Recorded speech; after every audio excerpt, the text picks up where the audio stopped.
KTO Radio présente À haute voix, la lecture intégrale des œuvres spirituelles majeures. Aujourd'hui, Quo Vadis de Henryk Sienkiewicz.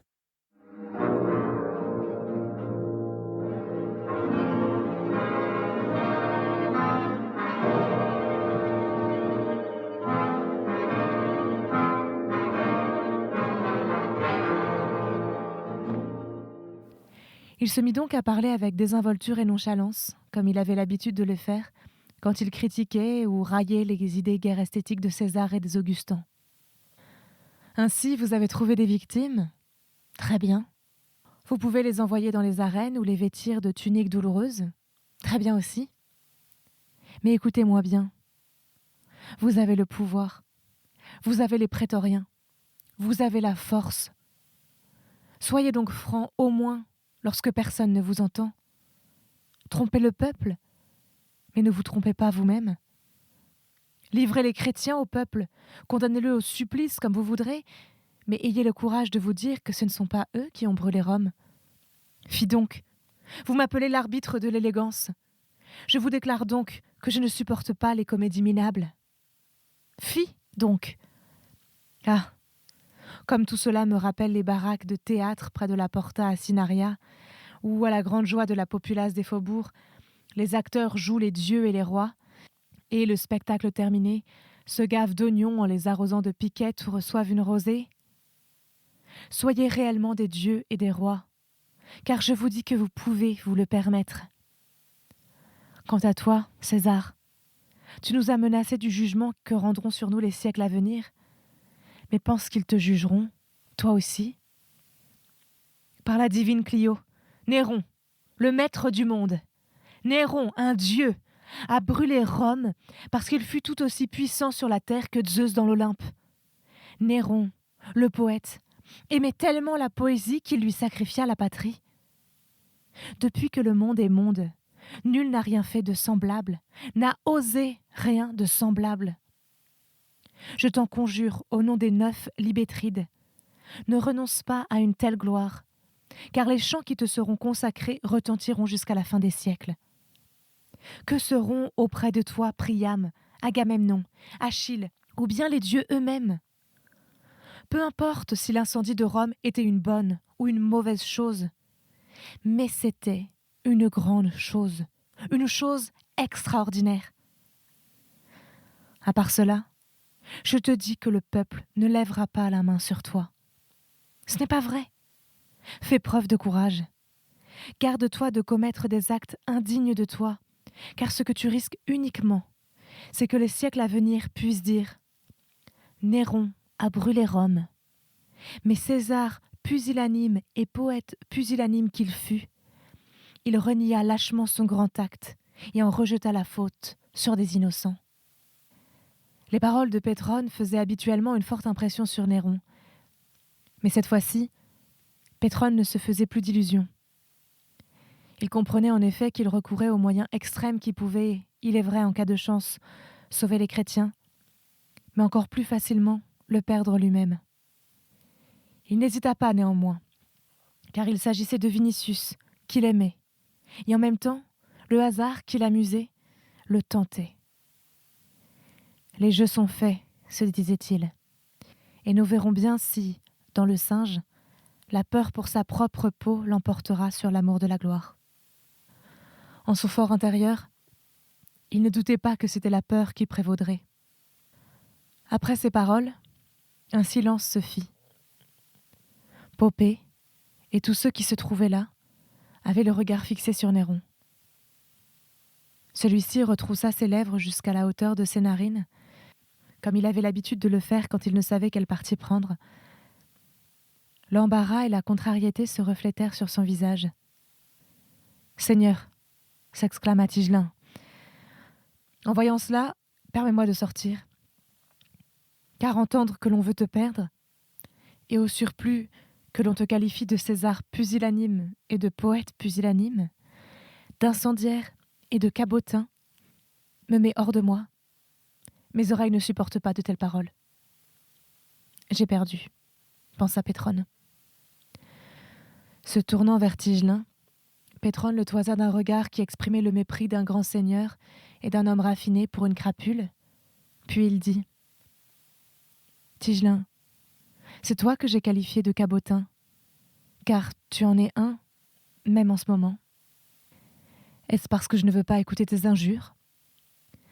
Parce que tu feins de porter un amour infini à César, alors que, tout à l'heure, tu le menaçais des prétoriens, ce que nous avons tous compris, et lui aussi. » Tigelin, qui ne s'attendait pas à ce que Pétrone osât ainsi mettre carte sur table, blêmit, perdit contenance et resta muet. C'était la dernière victoire de l'arbitre de l'élégance sur son rival, car à cet instant, Poppée intervint. « Seigneur, comment peux-tu permettre qu'une telle pensée puisse venir à l'esprit de qui que ce soit, et d'autant plus que quelqu'un ose l'exprimer à haute voix devant toi? Punis l'effronté, s'écria Vitellius. Néron releva de nouveau ses lèvres jusqu'à ses narines, et portant ses yeux vitreux de myope sur Pétrone, il lui dit « C'est ainsi que tu me rends l'amitié que j'avais pour toi ?» « Si je me trompe, prouve-le-moi, » répondit Pétrone. « Mais sache que je dis ce que me dicte l'amour que je te porte. »« Châtie l'effronté, » répéta Vitellius. « Fais-le » s'élevèrent d'autres voix. Dans l'atrium, ce fut le brouhaha et l'agitation, car les gens commençaient à se détourner de Pétrone. Même Tullius Sénétion, son compagnon inséparable à la cour, et le jeune Nerva, qui lui avait jusqu'alors manifesté la plus vive amitié, s'écartèrent, eux aussi. Au bout d'un moment, Pétrone se trouva tout seul sur le côté gauche de l'atrium, et un sourire aux lèvres, écartant de la main les plis de sa toge, il attendit encore ce que César allait dire ou faire. César dit enfin « Vous voulez que je le châtie? Mais c'est mon compagnon et mon ami. Par conséquent, bien qu'il ait blessé mon cœur, qu'il sache que ce cœur n'a pour mes amis que... Pardon. J'ai perdu. Et je suis perdu, se dit Pétrone. César se leva. Le conseil avait pris fin.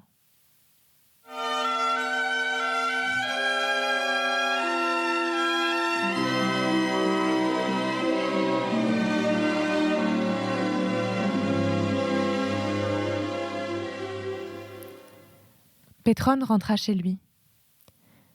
Néron et Tigelin, en revanche, se rendirent dans l'atrium de Poppée, où les attendaient les gens avec lesquels le préfet s'était auparavant entretenu.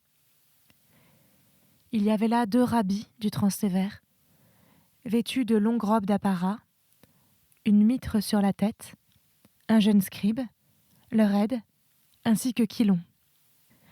À la vue de César, les prêtres pâlirent d'émotion et, levant les bras à la hauteur des épaules, ils inclinèrent la tête jusqu'à leurs mains. « Salut à toi, monarque des monarques et roi des rois, » dit le plus vieux. « Salut à toi, maître de la terre, protecteur du peuple élu et César, lion parmi les hommes, dont le règne est comme la lumière du soleil, et comme le cèdre du Liban, et comme une source, et comme le palmier, et comme le baume de Jéricho. » « Vous ne m'appelez pas Dieu ? » demanda César. Les prêtres pâlirent encore plus fortement, et l'aîné reprit la parole. « Tes paroles, Seigneur, sont douces comme la pulpe du raisin et comme une figue mûre, car Jéhovah a rempli ton cœur de bonté. Mais le prédécesseur de ton père, Caius César, fut cruel. Et pourtant nos émissaires ne l'appelèrent pas Dieu, préférant mourir que d'offenser la loi. Et Caligula les fit jeter au lion? Non, Seigneur.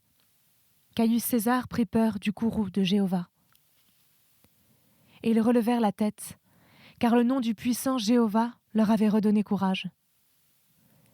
Confiant la puissance de son nom, ils regardaient déjà plus hardiment dans les yeux de Néron. « Vous accusez les chrétiens d'avoir brûlé Rome ?» demanda César. « Nous, Seigneur, nous les accusons seulement d'être des ennemis de la loi, les ennemis du genre humain, les ennemis de Rome et les tiens. Nous les accusons aussi d'avoir depuis longtemps menacé la ville et le monde du feu, Cet homme, dont aucun mensonge ne souillera les lèvres, parce que dans les veines de sa mère coulait le sang du peuple élu, te dira le reste. » Néron se tourna vers Chilon. « Qui es-tu » ? »« Ton adorateur, Osiris, et avec cela, un pauvre stoïcien. »« Je déteste les stoïciens, » opina Néron. « Je déteste Thraséas, je déteste Musonius et Cornutus. J'ai en horreur leur langage, leur mépris de l'art, leur misère et leur saleté volontaire. Ton maître Sénèque a 1000 tables en bois d'agrumes. Il suffit que tu le veuilles et j'en aurai 2 fois plus. Je suis stoïcien par nécessité. Pars, ô rayonnant, mon stoïcisme d'une couronne de roses, et pose devant lui une cruche de vin, et je chanterai Anacréon à couvrir la voix de tous les épicuriens. » Néron, qui avait trouvé le qualificatif de « rayonnant » à son goût, eut un sourire et dit « Tu me plais. »« Cet homme vaut son pesant d'or, » s'écria Tigelin. « Ajoute, Seigneur, à mon poids ta générosité, car autrement le vent emportera la gratification. »« En effet, ton poids ne dépasserait pas celui de Vitellius, » ajouta César. « Et Achaéo, divin archer à l'arc d'argent, mon trait d'esprit n'est pas de plomb. Je vois que ta loi ne t'interdit pas de me qualifier de Dieu. Ô immortel, ma loi est en toi. Les chrétiens ont blasphémé contre cette loi, et c'est pourquoi je les ai pris en haine. Que sais-tu au sujet des chrétiens ? Me permettras-tu, divin, de pleurer ? Non, rétorqua Néron, cela m'ennuie. Et tu as 3 fois raison, car les yeux qui t'ont vu ne devraient plus jamais se souiller de larmes. Seigneur, protège-moi de mes ennemis. Parle des chrétiens, intervint Popée avec une nuance d'impatience dans la voix. Il en sera comme tu l'ordonnes, Isis, obéit Chilon. Eh bien, depuis ma jeunesse, je me suis vouée à la philosophie et j'ai cherché la vérité. Je l'ai cherchée et chez les divins sages anciens, et à l'Académie d'Athènes, et au Sérapéum d'Alexandrie. Ayant entendu parler des chrétiens, j'ai cru que c'était quelque nouvelle école où je pourrais trouver quelques grains de vérité. Et, pour mon malheur, j'ai fait connaissance avec eux. Le premier chrétien que le sort m'a fait rencontrer fut Glaucus, un médecin de Naples. J'ai peu à peu appris, par lui, qu'il vénérait un certain Chrestos, qui leur avait promis d'exterminer tous les hommes et de détruire toutes les villes de la terre, mais de les épargner, eux, s'ils l'aidaient à supprimer les enfants de Deucalion. C'est pourquoi, Seigneur, ils haïssent les hommes. Ils empoisonnent les fontaines. C'est pourquoi ils profèrent dans leurs réunions des malédictions contre Rome et contre tous les temples où l'on adore nos dieux. Chrestos a été crucifié, mais il leur a promis que lorsque Rome aurait été détruite par le feu, il reviendrait sur terre et leur remettrait le règne sur le monde. Maintenant, le peuple comprendra pourquoi Rome a été incendiée, souligna Tigelin. Déjà beaucoup de gens le comprennent, poursuivit Chilon, car je vais dans les jardins, au champ de Mars, et j'enseigne. Mais, si vous voulez bien m'écouter jusqu'au bout, vous comprendrez les motifs qui me poussent à me venger. Glaucus, le médecin, ne m'a pas tout d'abord dévoilé que leur doctrine leur commandait de haïr les hommes.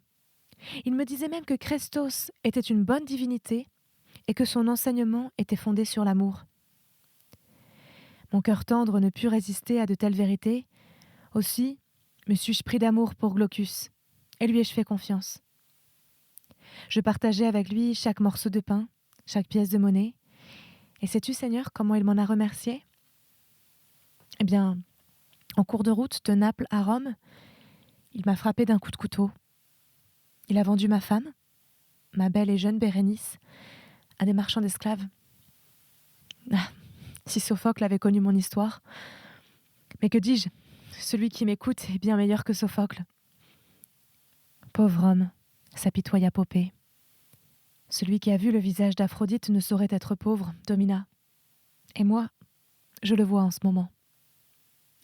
Mais alors, j'ai cherché quelques consolations dans la philosophie. Arrivé à Rome, j'ai fait mon possible pour toucher les supérieurs chrétiens, afin d'obtenir justice contre Glaucus. Je croyais que je l'obligerais à me rendre ma femme.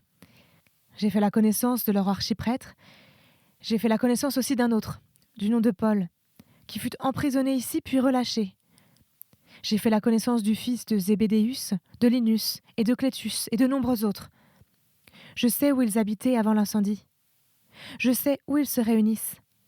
Je puis vous indiquer un souterrain dans la colline du Vatican et un cimetière derrière la porte Nomentane, où ils célèbrent leurs rites infâmes. J'y ai vu l'apôtre Pierre. J'y ai vu Glaucus assassiner des enfants afin que l'apôtre ait de quoi arroser les têtes de l'assistance. J'y ai vu aussi Ligie, la pupille de Pomponia Graecina, qui se vantait d'apporter, à défaut de sang d'enfant, la mort d'une enfant, car elle avait ensorcelé la petite Augusta, ta fille, ô Osiris, et la tienne, ô Isis. Tu entends, César? S'écria Poppée. Est-ce possible? S'exclama Néron. J'aurais pu pardonner les torts que l'on m'a faits, poursuivit Quilon. Mais lorsque j'ai entendu le mal qu'on vous a fait, alors j'ai voulu la poignarder. Malheureusement, j'en fus empêché par le noble Vinicius, qu'il aime. Vinicius? Elle l'a pourtant fui. Elle s'est enfuie. Mais lui, il l'a cherchée, car il ne pouvait vivre sans elle. Pour un vil prix, je l'ai aidé à le chercher, et c'est moi qui lui ai indiqué la maison où elle logeait parmi les chrétiens du Transtévère. Nous nous y sommes rendus tous les deux avec ton lutteur, Croton, que le noble Vinicius avait engagé pour plus de sécurité. Mais Ursus, l'esclave de Ligie, a étranglé Croton. C'est un homme d'une force effroyable, Seigneur, qui tord le cou au taureau aussi facilement qu'un autre brise une tige de pavot. Aulus et Pomponia l'aimaient pour cela. Par Hercule, s'écria Néron, le mortel qui a étranglé Croton est digne d'avoir sa statue sur le forum. Et tu te trompes ou tu inventes, vieillard, car c'est Vinicius qui a tué Croton d'un coup de couteau. Et voilà comment les gens mentent aux dieux. Ô Seigneur, j'ai vu de mes propres yeux les côtes de Croton se briser dans les mains d'Ursus, qui, ensuite, a envoyé par terre Vinicius. Et il l'aurait tué si Légine était intervenue. Vinicius a été ensuite longtemps malade, mais eux, les chrétiens, l'ont soigné, dans l'espoir qu'il deviendrait, par amour, chrétien. Et certes, il l'est devenu. Vinicius? Oui, c'est bien ça. Et peut-être aussi Pétrone? S'empressa de demander Tigelin. Quilon se tortilla, se frotta les mains et dit « J'admire ta perspicacité, Seigneur. Oh, cela se peut bien. C'est même fort possible. Je comprends maintenant pourquoi il a défendu les chrétiens avec autant d'insistance. » Mais Néron s'esclaffa. « Pétrone, chrétien! Pétrone, ennemi de la vie et des jouissances! Ne soyez donc pas stupide, et n'essayez pas de me le faire accroire, sinon je ne croirai à rien du tout. » « Mais le noble Vinicius est devenu chrétien, Seigneur.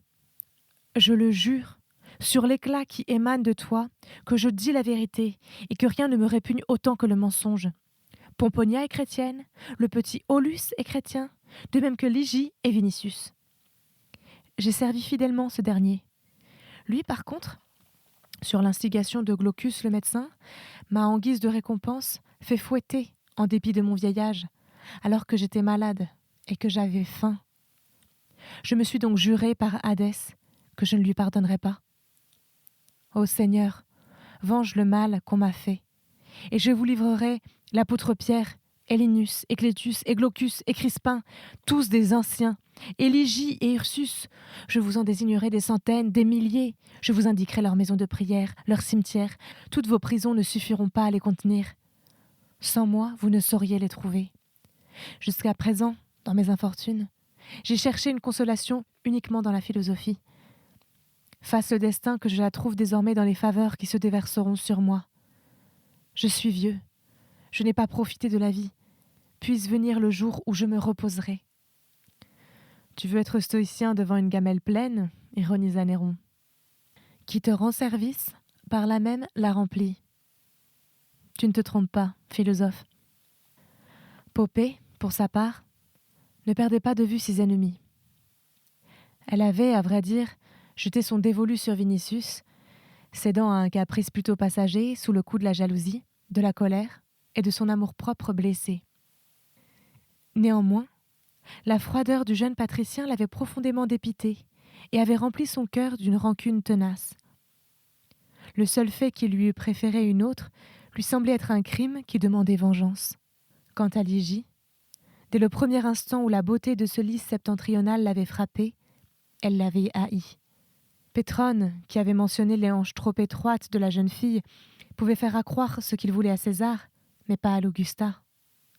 L'experte Popée avait, au premier coup d'œil, compris que, dans Rome tout entière, seule Ligie pouvait rivaliser avec elle, et même l'emporter sur elle. Dès lors, elle avait juré sa perte. « Seigneur, dit-elle, venge notre enfant. » « Hâtez-vous, s'écria Chilon, hâtez-vous, autrement Vinicius la cachera. Je vous indiquerai la maison où ils sont revenus après l'incendie. »« Je vais te donner 10 hommes, et vas-y sur le champ, » s'empressa de dire Tigelin. « Seigneur, tu n'as pas vu Croton dans les mains d'Ursus. Si tu en donnes 50, je ne montrerai la maison que de loin. Mais si vous n'emprisonnez pas Vinicius de son côté, je suis perdu. » Tigelin jeta un coup d'œil à Néron. Ne serait-il pas bon, ô divin, qu'on en finisse du même coup avec l'oncle et le neveu ? Néron réfléchit un moment et répondit « Non, pas maintenant. Les gens ne le croiraient pas si on les assurait que Pétrone, Vinicius ou Pomponia Graecina ont incendié Rome. Ils avaient de trop belles maisons. Aujourd'hui, il nous faut d'autres victimes. Leur tour à eux viendra plus tard.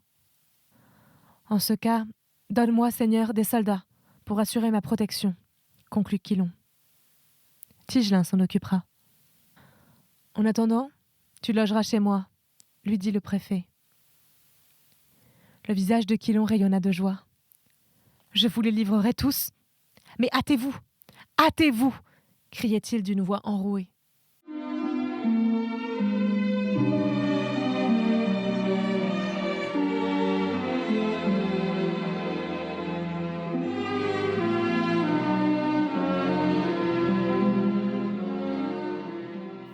Sorti de chez César, Pétrone se fit porter à sa maison des Carines, qui, entourée de 3 côtés d'un jardin et ayant devant le petit forum cécilien, avait été heureusement épargnée par l'incendie. Pétrone passait donc, aux yeux des autres Augustans qui avaient perdu leur maison, et avec elle beaucoup de richesses et d'œuvres d'art, pour un homme chanceux. D'ailleurs, on disait depuis longtemps de lui qu'il était le premier-né de la fortune. De plus, l'amitié toujours plus vive que lui témoignait ces derniers temps César semblait confirmer le bien fondé de cette opinion. Mais ce premier-né de la fortune pouvait sans doute méditer maintenant sur la versatilité de cette mère, et plutôt sur sa ressemblance avec Chronos, qui dévora ses propres enfants. Si ma maison avait brûlé, se disait-il, et avec elle mes gemmes, mes vases étrusques et ma verrerie d'Alexandrie, et mes bronzes de Corinthe, alors peut-être que Néron oublierait réellement sa rancœur. Par Pollux, et dire qu'il ne dépendait que de moi d'être en ce moment préfet des prétoriens. J'aurais proclamé Tigelin incendiaire, ce qu'il est d'ailleurs. Je l'aurais revêtu de la tunique douloureuse, l'aurais livré au peuple, j'aurais protégé les chrétiens et reconstruit Rome. Qui sait même si les honnêtes gens ne commenceraient pas à vivre mieux ? J'aurais dû le faire, ne fût-ce que par égard pour Vinicius. S'il y avait eu trop de tâches à assumer, je lui aurais cédé mes fonctions de préfet et Néron n'aurait même pas essayé de s'y opposer. Vinicius pourrait bien par la suite baptiser tous les prétoriens et César lui-même. Cela ne me dérangerait nullement. Néron pieux, Néron vertueux et miséricordieux, ce serait même assez drôle. Son insouciance était si grande qu'il se mit à sourire. Au bout d'un moment, pourtant, sa pensée se tourna ailleurs. Il lui sembla qu'il était à Antium et que Paul de Tarse lui parlait. « Vous nous prenez pour des ennemis de la vie, mais dis-moi, Pétrone, si César était chrétien, et s'il agissait selon notre enseignement, votre vie ne serait-elle pas plus sûre et plus à l'abri des dangers ?» Évoquant ces paroles, il se dit encore « Par Castor, Autant l'on assassinera de chrétiens ici, autant Paul en trouvera de nouveaux. Car si le monde ne peut être fondé sur l'escroquerie, alors il a raison. Mais qui sait s'il ne peut l'être du moment qu'il existe tel quel ? Moi-même qui ai appris pas mal de choses, je n'ai pas appris à être suffisamment coquin. Et c'est pourquoi il va falloir m'ouvrir les veines. Mais enfin, cela devait finir de cette façon, et si cela n'avait pas fini ainsi, cela aurait fini autrement. Cela me fait de la peine pour Eunice et mon vase de Myrène. Mais Eunice est libre, tandis que mon vase ira avec moi. Aénobarbe ne l'obtiendra en aucun cas. Cela me fait de la peine aussi pour Vinicius. D'ailleurs, quoique ces derniers temps je me sois moins ennuyé qu'autrefois, je suis prêt. En ce monde, il y a de belles choses, mais les hommes, dans leur grande majorité, sont si ignobles que cette vie ne vaut pas la peine qu'on la regrette. Qui a su vivre doit savoir mourir. Bien qu'ayant fait partie des Augustins, j'étais plus libre qu'on ne le pense là-bas. Il haussa les épaules. Il s'imagine peut-être que mes genoux tremblent en ce moment et que la frayeur me fait dresser les cheveux sur la tête. Et moi, rentrer à la maison, je vais prendre un bain dans de l'eau parfumée aux violettes, après quoi ma blonde déesse moindra elle-même, et après le repas, nous ferons chanter cet hymne à Apollon composé par Antémios. C'était À haute voix, une émission de KTO Radio. Aujourd'hui, Quo Vadis. Lecture, Marie Rambaud. Captation et réalisation, Gustave Schlicht et Thibaut Dagalier. Une émission disponible en podcast sur ktoradio.com ou sur l'application KTO Radio.